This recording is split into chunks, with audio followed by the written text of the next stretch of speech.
ಗದಗ ಜಿಲ್ಲೆಯ ಲಕ್ಷ್ಮೇಶ್ವರ ತಾಲೂಕಿನ ಕುಜನೂರ ಗ್ರಾಮದ ಸರ್ಕಾರಿ ಪ್ರೌಢಶಾಲೆಯಲ್ಲಿ ವಿದ್ಯಾರ್ಥಿಗಳ ಆರೋಗ್ಯದ ಹಿತದೃಷ್ಟಿಯಿಂದ ನಿರ್ಮಿಸಲಾದ ಶುದ್ಧ ಕುಡಿಯುವ ನೀರಿನ ಘಟಕವನ್ನು ಶಿರಹಟ್ಟಿ ಮತಕ್ಷೇತ್ರದ ಶಾಸಕ ಡಾಕ್ಟರ್ ಚಂದ್ರು ಕೆ ಲಮಾಣಿ ಅವರು ಉದ್ಘಾಟಿಸಿದರು.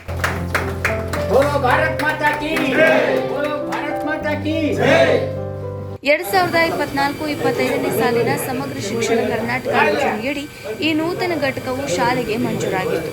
ಈ ಘಟಕದ ಸ್ಥಾಪನೆಯಿಂದಾಗಿ ಶಾಲೆಯ ನೂರಾರು ವಿದ್ಯಾರ್ಥಿಗಳು ಹಾಗೂ ಶಿಕ್ಷಕ ಸಿಬ್ಬಂದಿಗೆ ನಿರಂತರವಾಗಿ ಶುದ್ಧ ಮತ್ತು ಸುರಕ್ಷಿತ ಕುಡಿಯುವ ನೀರು ದೊರೆಯಲಿದೆ. ನಂತರ ಮಾತನಾಡಿದ ಶಾಸಕ ಡಾಕ್ಟರ್ ಚಂದ್ರು ಕೆ ಲಮಾಣಿ, ಸರ್ಕಾರಿ ಶಾಲೆಗಳಲ್ಲಿ ಮೂಲಭೂತ ಸೌಲಭ್ಯಗಳನ್ನು ಕಲ್ಪಿಸುವುದು ಮತ್ತು ವಿದ್ಯಾರ್ಥಿಗಳಿಗೆ ಉತ್ತಮ ಆರೋಗ್ಯಕರ ವಾತಾವರಣ ನಿರ್ಮಿಸುವುದು ನಮ್ಮ ಆದ್ಯ ಕರ್ತವ್ಯವಾಗಿದೆ.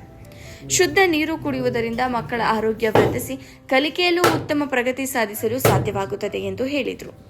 ಶಾಲೆಯಲ್ಲಿ ಮೂಲ ಸೌಕರ್ಯ ಒದಗಿಸಿದ ಶಾಸಕರಿಗೆ ಹಾಗೂ ಶಿಕ್ಷಣ ಇಲಾಖೆಗೆ ಶಾಲಾ ಆಡಳಿತ ಮಂಡಳಿ, ಗ್ರಾಮಸ್ಥರು ಮತ್ತು ವಿದ್ಯಾರ್ಥಿಗಳು ಕೃತಜ್ಞತೆ ಸಲ್ಲಿಸಿದ್ದಾರೆ. ವರದಿ ಗಾಳಪ್ಪ ಹೆಚ್ಚಾರಿ ಜನ, ಗದಗ.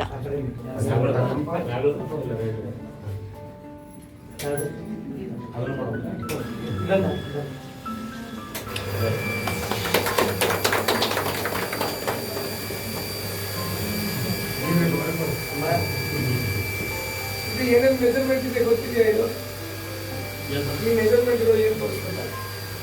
ಅದೊಂದು ಇದ್ರಾಗ ಡೀಟೇಲ್ಸ್ ಇರುತ್ತೆ. ಅಲ್ಲ, ಇದರಲ್ಲಿ ಇದ್ರ ಬಗ್ಗೆ ಏನು ತೋರಿಸೋದಿಲ್ಲ. ಇವು ಪ್ರಮಾಣ ಎಷ್ಟು ಇಡ್ಬೇಕಲ್ಲ ಸೆಟ್ ಇಟ್ಟಿರ್ತಾರೆ. ಇಷ್ಟು ಪ್ಯೂರ್ ಇದೆ, ಏನಿದೆ ಅದೊಂದು ಇದೆ.